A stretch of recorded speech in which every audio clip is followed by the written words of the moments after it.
optimism. Yes. I'm here to remind you that every day is a day to try and test the laws of physics and make that journey that's supposed to take 1 hour in 30 minutes.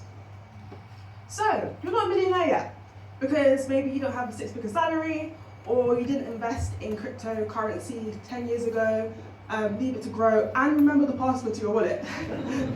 Or maybe you weren't born with 11 toes and have amassed a loyal, niche foot fetish following on OnlyFans.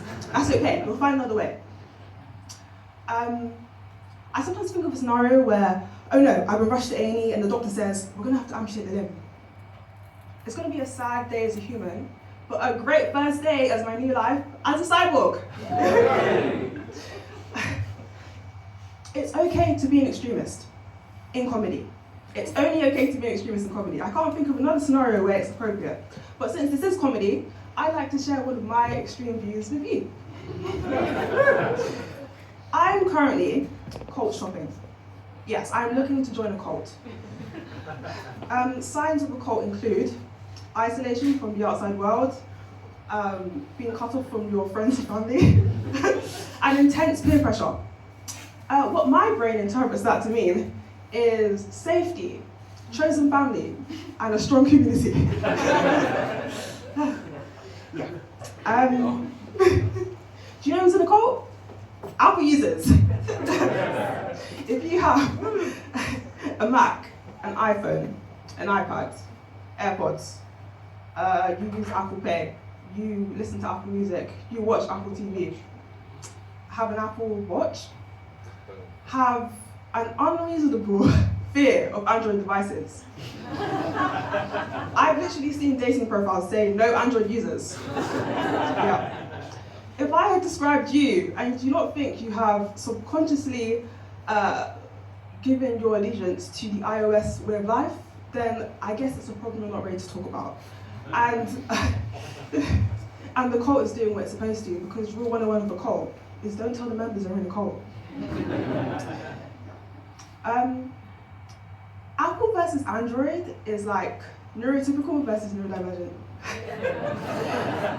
I identify as having an Android operating system, which is to say I have a neurodivergent operating system, which I suspect to be ADHD, which would be autism and ADHD.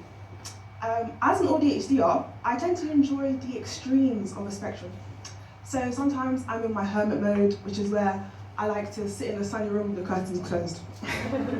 Other times, I like to be outside, you know, wild on a weekday, at a random games night that I found on the Eventbrite. And for that evening, I am loyal to Team Red as we fight for our place in the leadership in Digital Dictionary and Giant Connect 4.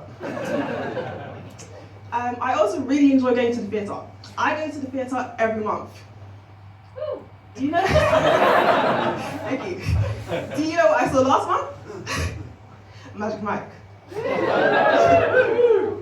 I didn't know that Magic Mike is not a play. I didn't. Reasons you may not believe me. I understand that Magic Mike is based on a film about a stripper, so that would be the theme.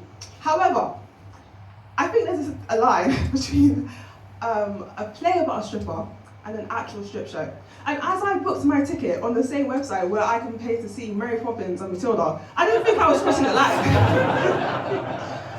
A reason why you can definitely believe I did not know is because when I got there, the security guard asked me, am I sure this is where I'm supposed to be? Yes, I was confused, offended even, but then I went upstairs and I understood.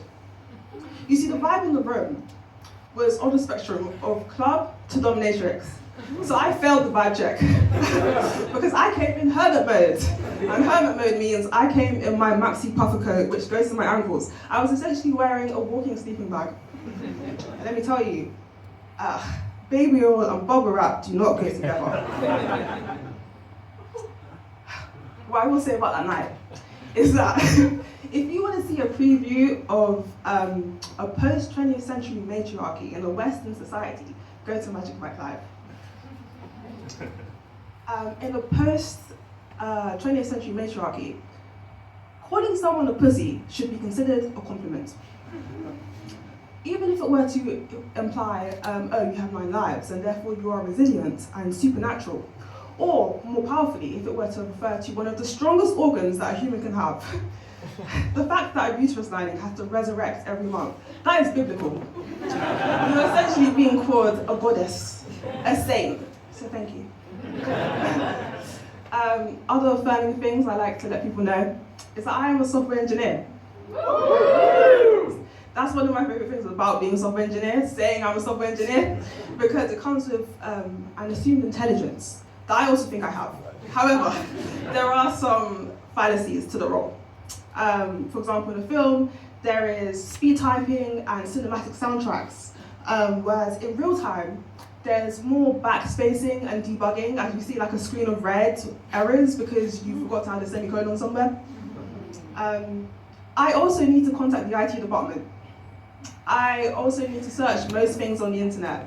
And my backup option is always to turn it on and off again. I'm known as a full stack developer, which means I do work on the front end and the back. And I've decided not to make that an inappropriate joke. Thank you for listening.